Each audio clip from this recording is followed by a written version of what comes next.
안녕하세요. 크립토TV입니다. 이번 시간에는 내년 고점이 되면 이런 일들이 나올 수 있습니다라는 제목으로 말씀을 드려볼까 합니다. 8월 9일자인데요. 8월 6일 이제 미국 시간이 되겠죠. 거래소에 스테이블 코인이 10억 달러 이상이 유입됐다. 지난 16개월 내에 가장 큰 스테이블 코인이 거래소에 들어갔다라는 것은 매수 압력이 커졌다. 이걸로 코인을 사려고 하고 있다. 실제로 샀다라고 보여집니다. 이게 이제 과거에도 이런 적이 있었는데요. 올해 3월 달 그리고 작년 4월 달 스테이블 코인 유입이 증가한 다음에 코인의 상승이 일어났었죠. 이번에도 조금 지켜보시면 좋을 것 같습니다. 이거 하나만으로 상승이 되겠다. 그걸 하긴 그렇지만 확률적으로 나쁘지 않겠다 정도만 보시면 될 것 같습니다. 자, 테더의 CEO. 테더는요, 참고로 스테이블 코인의 단연 시가총액 1위입니다. 전체 크립토 스테이블 코인 시총의 무려 70%, 스테이블 코인에서 1위는 테더 70%고요. USDC가 20% 살짝 넘어갑니다. 어찌됐건 여기서 내년까지 직원 수를 2배로 확대할 것이다. 근데 이제 미국 회사 같은 경우는 사실 사람을 호경기가 되면 우르르 뽑았다가 이제 불경기가 됐다 싶으면 그냥 우르르 수천 명, 수만 명을 한꺼번에 이렇게 레이오프를 합니다. 해고를 하는데 본인은 테더는 지금 그런 식으로 하지 않고 있다라고 설명을 하는 겁니다. 이런 실리콘밸리식의 운영은 부당하다.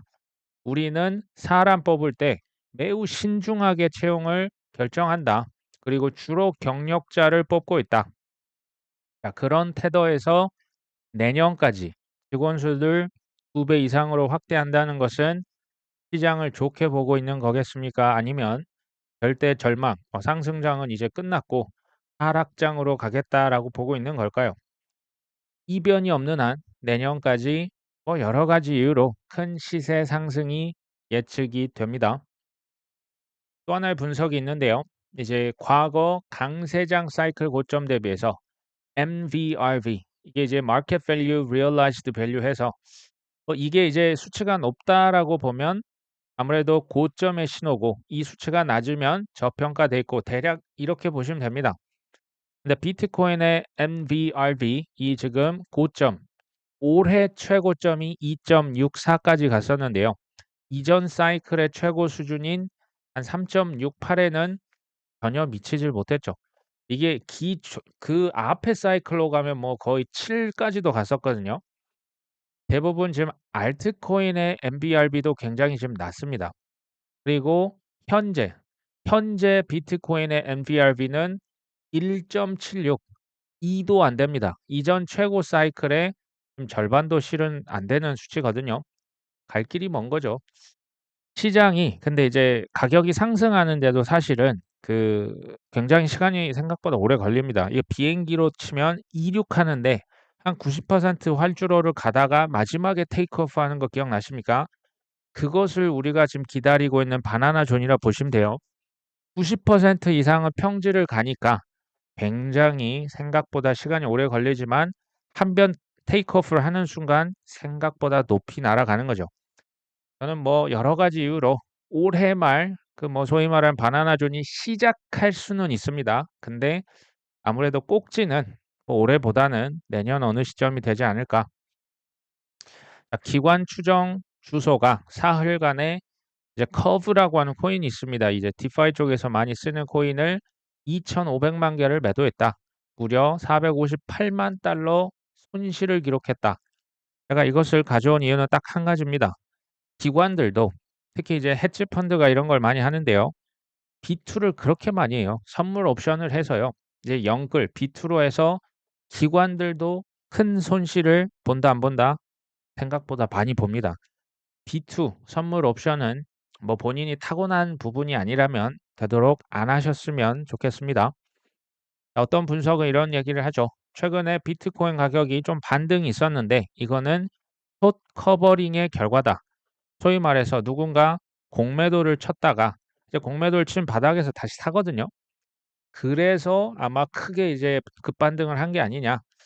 또 하나는 이제 무기한 선물 강제 청산 규모 지금 다 숏에 베팅을 했다가 청산이 됐거든요.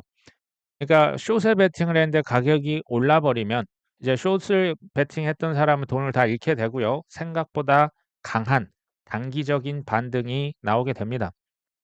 이제 선물이나 옵션은요. 사실 뭐 우리들보다는 그 기관 투자자들의 위험을 해지하는 수단으로 실제적으로 그 활용이 되고 있고요. 굉장히 순기능이 있어요. 이 선물이나 옵션이 또 이제 그 변동성을 중장기적으로 쪼끔 이렇게 그 뭐랄까요? 위험도를 낮춰줍니다. 변동성을 살짝 줄여서 너무 이렇게 심각하게 올라갈 때는 한번 쿨 오프 시원하게 해 주고 너무 이제 차가울 때도 한 번씩 가격 방어 역할을 합니다. 단 이게 있는 거죠. 아무리 좋은 도구, 칼이라고 해도요. 이 칼로 사람 찌르면 뭐 이거는 살인마가 되는 거고요. 이걸로 요리를 하면 얼마든지 좋은 도구가 되겠죠. 그렇게 보시면 됩니다. 선물 옵션 자체가 뭔가 뭐 잘못됐다 그렇게 보지는 않습니다. 이게 이제 조작이 될 가능성 이제 소위 말하는 세력들의 잘못 쓰는 경우는 이게 이제 그러면 안 되겠죠.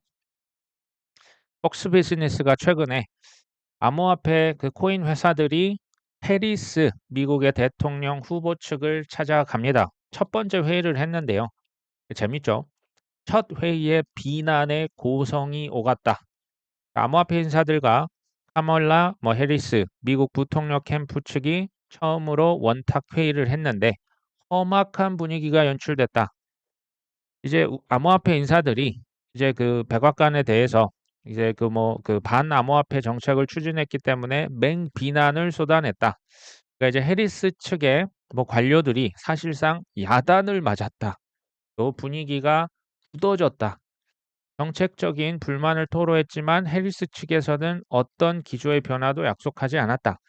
딱 이제 이 기사를 보고 어떤 생각이 드셨을까요? 비난, 고성, 야단 맞다, 분위기가 굳어졌다, 험악했다. 뭐 이런 표현이죠. 굉장히 감정적인 단어들 아닙니까? 어떤 식으로 보면 이거 막 분노가 유발되고 뭔가 갈등이 심각했는데 이제 그 해리스는 완전히 코인이랑은 담 쌓는 거 아니야? 왜 이런 식의 미팅을 했고 보도 자료는 왜 이렇게 냈을까요?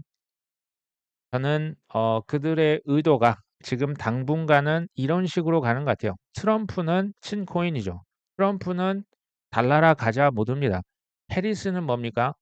제가 보니까 해리스가 예전에 SEC의 게리 갠슬러 역할을 아직까지는 지금 이게 바뀐 것 같지는 않아요. 해리스는 여전히 민주당 후보고요.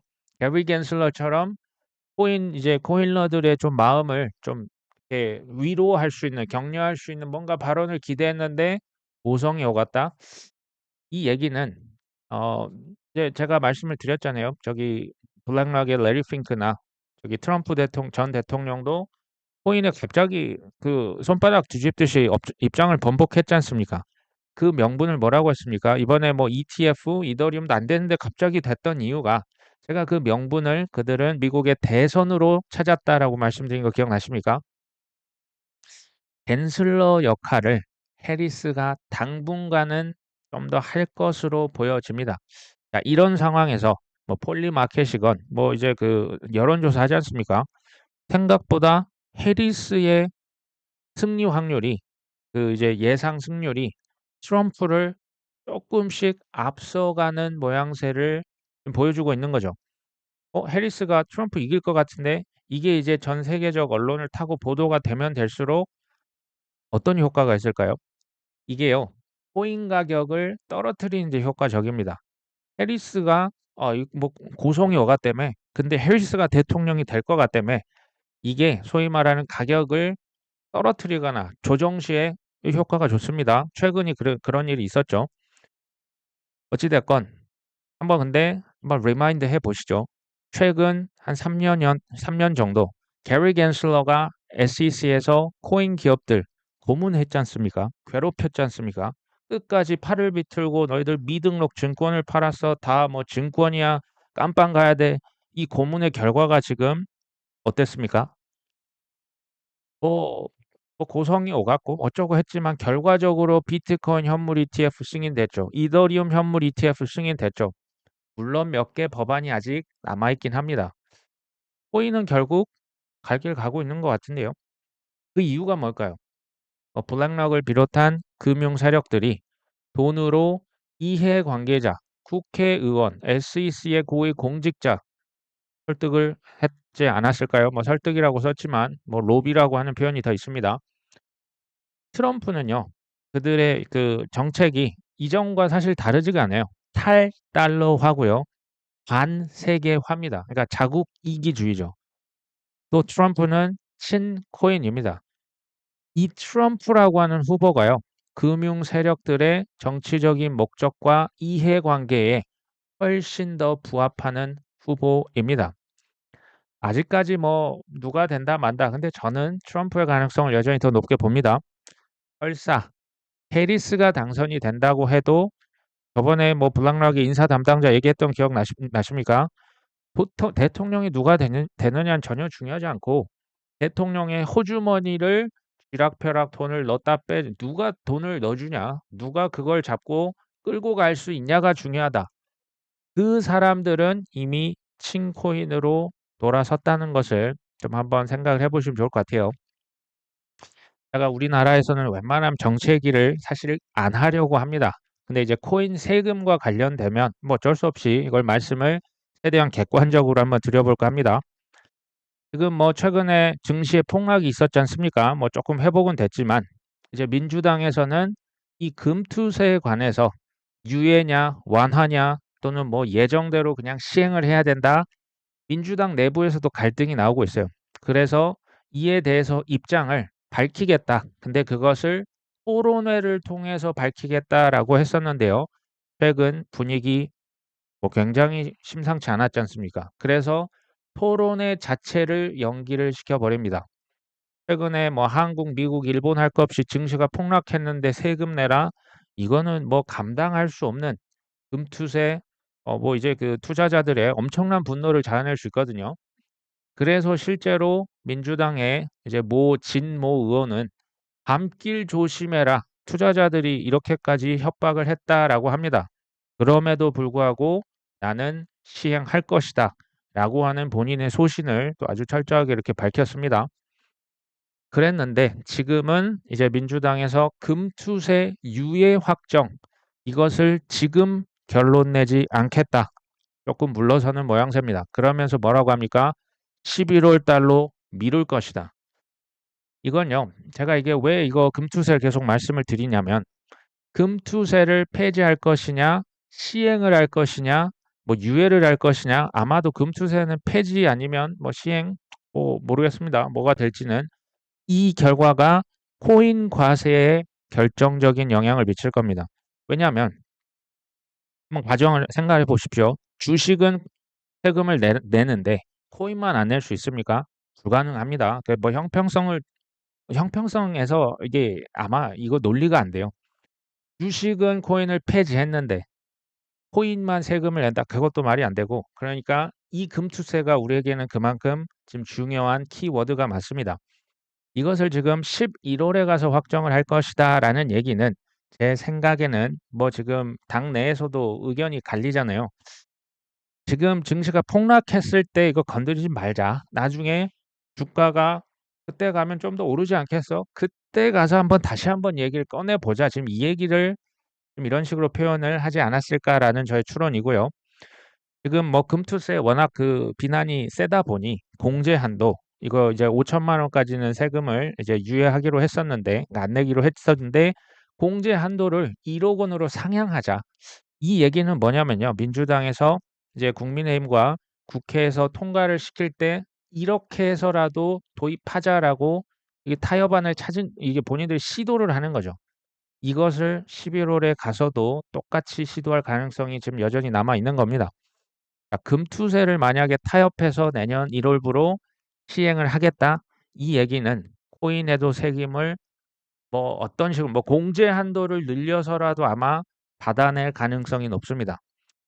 그러니까 이제 코인의 과세 여부는 금투세가 어떻게 될지 폐지가 될지 그대로 시행이 될지 타협을 해서 4만으로 통과가 될지 여기에 달려 있다. 조금 더 지켜봐야 될 것 같습니다. 미국의 헤지 펀드가요. 최근에 코인, 뭐 콜옵션, 저기 뭐 풋옵션 위아래로 베팅을 했다가 그렇게 많이 청산이 됐음에도 불구하고 콜옵션에 다시 베팅을 했다. 콜옵션은 상승에 베팅을 했다라는 얘기거든요. 이게 이제 뭐 사실 재미있는 거죠. 그렇게 당하고도 연말까지 9만 달러, 뭐 10만 달러까지 지금 보고 있다라는 겁니다. 8월 4일 하루 동안만 11억 달러, 이제 거의 1조 5천억 원이거든요. 이게 올해 최대 규모의 매도 사태로 기록이 됐습니다. 실제로 비트가 17%, 이더는 22%에서 3%까지 떨어졌었거든요. 자, 이 급락으로 인해서 암호화폐 파생 상품의 미결제 약정 금액이 50%가 청산됐다. 엄청난 청산이 사실 발생을 했었죠. 그럼에도 불구하고 얘네들 어디에 다시 코인에 베팅한다? 비트코인과 솔라나에 또 한 번 베팅을 하고 있다. 이제 펠드만이라고 하는 관계자는 롱 포지션, 상승에 베팅한 사람들이 끔찍한 청산을 당했다. 그럼에도 바로 다음 주 월요일부터 이제 그 솔라나와 비트코인의 콜 옵션을 이제 그 많이 샀다라고 하고요. 구체적으로는 지금 뭐 8월 뭐 거의 이제 뭐 중순 다 돼가지 않습니까? 9월 달 되면 9만 달러, 이제 6만 달러 좀 넘었거든요. 한 달 지나면 9만 달러, 12월 되면 10만 달러까지 오를 것이다라고 베팅한 금액이 이제 또 조 단위가 넘어간다. 그 이유는 뭐냐? 기관 투자자들의 수요가 많을 것이다. 이제 현물 ETF도 있는 거 아니냐? 두 번째로는 이제 친암호화폐 정책을 기대한다. 아무래도 그 트럼프 대통령이 대통령을 다시 한번 이렇게 재당선되기를 기대하는 마음이 있을 것 같다라는 생각이 들죠.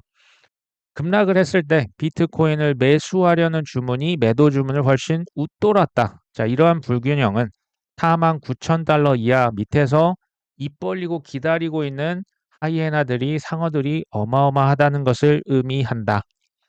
그러니까 하락하면요. 주워 담을 사람이 이게 뭐 미국에만 그런 게 아닙니다. 전 세계적으로 입 벌리고 있다라는 얘기로 전 받아들여집니다. 다음 상승장에서 어떤 일이 있을 거냐? 지난번 상승장에 이제 최초로 제가 봤을 때 폴 튜더 존스 같은, 그러니까 소위 말하는 뭐 억만장자 중에서도 억만장자거든요. 소위 말하는 연예인의 연예인이라고 하듯이 투자자 중에 투자자가 바로 폴 튜더 존스나 레이 달리오 같은 사람들입니다. 근데 이 사람이 2020년 5월 달에 TV에 나와서요. 비트코인에 거시적으로 빅베팅을 했다. 이때부터 이제 뭐 코로나가 2020년 3월에 있었잖아요. 이때부터 전 세계 사람들이 뭐 폴 튜더 존스가 비트코인 샀다고 관심을 보이기 시작합니다. 이때부터 올랐다라는 얘기가 아닙니다. 슬슬 관심을 보이기 시작했었고요. 해가 바뀌어서 2021년 11월 9일에 애플의 CEO죠. 팀 쿡이 이제 그 컨퍼런스에 가서 사회자가 묻습니다. 혹시 비트코인 또는 이더리움을 보유하고 있습니까? Yes, I do라고 답을 합니다. 이게 11월 9일이었습니다. 관심이 좀 한동안 있었고 조사도 많이 했다. 이거는 개인적인 지금 코인 보유고 회사를 통해서 사지 않을 것이다. 그러니까 이제 회사 자금으로는 비트코인, 이더리움 안 사고 개인 돈으로만 산다. 왜냐하면 사람들이 그러면 애플 주식을 사겠냐, 뭐 이런 표현도 했습니다. 그리고 뭐 애플에서 뭐 비트를 받겠냐, 이더를 결제로 받겠냐, 아예 그런 거 절대 안 할 것이다라고 밝힌 바가 있습니다. 재밌는 것은 이 인터뷰가 나간 그 하루 차이로 비트 이더는, 특히 이제 비트코인은 최고가를 그때 찍었습니다. 이더리움은 뭐 한 11월 말까지 해서 최고를 찍었지만 이때 가격이 거의 최고치에 근접했었죠. 자, 일론 머스크는 물론 4월이었나요? 그 무슨 그 TV 쇼에 나가서 도지코인이 한번 이제 수직으로 솟았었고요. 그 다음에 이제 21년도 10월 25일에 또 한 번 나는 비트코인, 이더리움, 도지코인만 보유하고 있습니다라고 트윗에 밝힌 바가 있습니다. 비트코인이 11월 8일, 9일 뭐 이때쯤 최고가를 찍었었거든요. 10월 25일이면 그 이후에 뭐 영향을 준 게 아닐까라는 생각도 해봅니다. 또 한 명의 거물급 인사가 있었죠. 레이 달리오. 뭐 지금은 이제 현역에선 좀 벗어났지만 여전히 영향력은 있습니다. 2021년 5월 24일 이때 이제 본인이 자신이 비트코인을 보유하고 있다라고 밝힌 바가 있었습니다. 그리고요. 같은 해 21년이죠. 12월 17일에는 나 비트코인만 갖고 있는 거 아니야. 실은 이더리움도 들고 있어라고 칭찬을 했었던 기억이 납니다. 이게 12월 17일. 비트는 11월 초에 피크를 찍었다면 이더리움은 11월 30일, 12월 1일 이쯤에 최고점을 과거에 찍었었거든요. 2021년을 말합니다. 과거도 보니까요. 꼭지 부근에서 유명 인사들이 코인 보유를 선언을 했었던 기억이 납니다. 앞으로는 누가 또 비트코인, 이더리움 샀다고 갑자기 커밍아웃을 할 가능성 없을까요? 제프 베조스, 아마존의 창업자입니다. 자, 이 사람이 뭐 올해 2월 27일에 뭐 이런 얘기가 있었습니다. 나 지금 그 비트코인을 사기 위해서 아마존 주식을 팔았다. 이게 이제 사실로 아직 밝혀지지는 않았습니다. 근데 계속 그런 의혹을 받고 있습니다. 개인은요, 이게 알기가 어려워요. 회사는 공시 의무가 있는데 개인 뭐 누가 얼마 샀는지 본인이 입으로 방송에 나와서 얘기하지 않는 이상은 알기는 사실은 어렵습니다. 애플 로고를 제가 가져왔는데요. 애플이라고 하는 회사 여기 지금 오른쪽에 누군가 한 입을 베어 먹었죠. 지금 마이클 세일러 이 사람 트윗에 제가 직접 가서 이거 페이크가 아닙니다. 실제 본인이 게시한 게시물입니다. 이 보시면 누가 봐도 애플에 지금 비트코인 로고가 박혀 있죠. Take another bite of the apple은 한 입만 더 먹어봐. 왜냐하면 아까 그 애플 누가 이제 한 입 먹은 게 이제 애플의 로고거든요. 한 입만 더 베어봐. 그렇게 얘기했고요. 이게 올해 1월입니다. 6월 26일자로 딱 한 입만 더 먹어봐. 라고 계속 얘기를 하고 있는 거죠. 저는요, 팀 쿡이 CEO가 지금 21년도에 샀지 않습니까?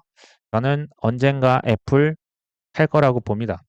중요한 것은 이게 언제 밝혀지냐입니다. 일반인들은 그 뉴스로 보도가 돼야 알 수밖에 없지 않습니까? 그것도 몇 개월 지나서 나옵니다. 그게 올해 4분기일 수도 있고요. 전 내년 1분기일 수도 있다고 봅니다. 애플이 비트코인을 샀다? 제가 지금 가정을 하는 겁니다. 지금 미래를 제가 혼자 상상을 해보는 거거든요. 그때 일반 대중들의 반응이 어떨까를 한번 잘 생각해 보십시오. 전 세계 그래도 탑3 안에 꾸준히 들고 있고 계속 한때 세계 1위 기업이 애플 아닙니까? 특히 젊은 층들은요, 애플 핸드폰을 무지하게 정말 사랑하거든요. 그 애플이 비트코인을 샀다? 어마어마하지 않을까요? 마이클 델이라고 하는 그 델 컴퓨터 CEO는요, 사실 뭐 수년 전부터 비트코인 불이었습니다. 예전부터 상승론자였는데 최근에 또 한 번 기사가 이렇게 나왔죠. 희소성이 가치를 창출한다. 이 비트코인을 염두에 두고 있고요. 본인이 트위터에 뭐 이전 뭐 먹개비입니까? 어떤 뭐 그 인형이 비트코인을 막 씹어먹고 있는 이런 사진을 올리기도 했었습니다. 이 비트코인 이거 굉장히 재밌네라는 트윗이죠. 저는 아마도 올해 말이 될지 내년 초가 될지 모르지만 유명 기업, 인사 이런 사람들이 나와서 나 실은 비트 이더 들고 있는데 커밍아웃을 할 것으로 저는 예측을 합니다. 이게요, 일론 머스크일 수도 있습니다. 또 도지코인 뭐 결제. 그러니까 이게 지금이 아니라는 거죠. 나중에 언젠가 이거 나올 겁니다. 근데 제가 볼 때 상승장에 이미 진입을 했을 때 이런 조정장이 아니고 조정장에 뭐 리플 뭐 얼마 합의금 됐다 별로 큰 상승이 안 나옵니다. 조정장에서 원래 그래요.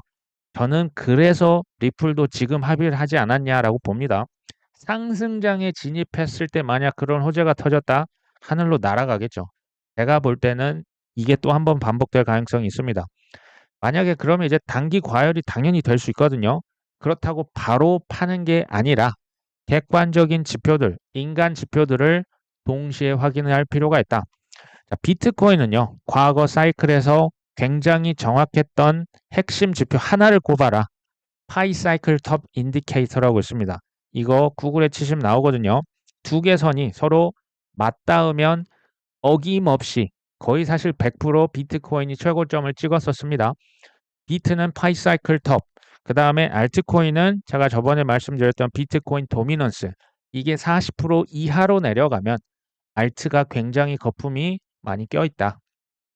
아까 말씀드렸던 NVRV 지표도 좋고요. 또 코인베이스의 앱 순위를요.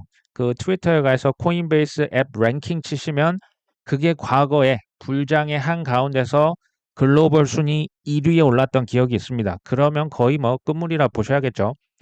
플러스 이제 주변인들이 뭐 평소에 별로 친하지도 않은데 뭐 너 저번에 코인 한다며 물어보는 것들을 종합적으로 보시고 이제 매도 여부를 결정하셔야겠죠. 뭐 그렇다고 치겠습니다. 단기 고점이 확신한다. 어느 정도 나는 지금이 팔 때라고 본다. 자, 그때 그럼에도 우리가 꼭지를 모르잖아요. 그때부터 뭐 한다? 분할 매도로 시장을 빠져나가셔야겠죠.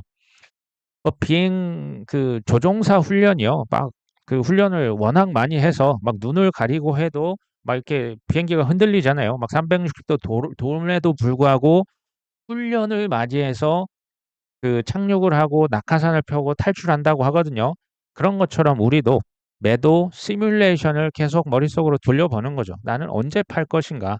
갑자기 애플이 그 발표할 수 있습니다. 뭐 마이클 델뿐만 아니고 생각지도 못했던 기업에서 나 실은 하면서 나오면 그때는 이제 정신을 못 차릴 겁니다. 그러니까 매도도 좀 시뮬레이션을 미리 해보실 필요가 있다.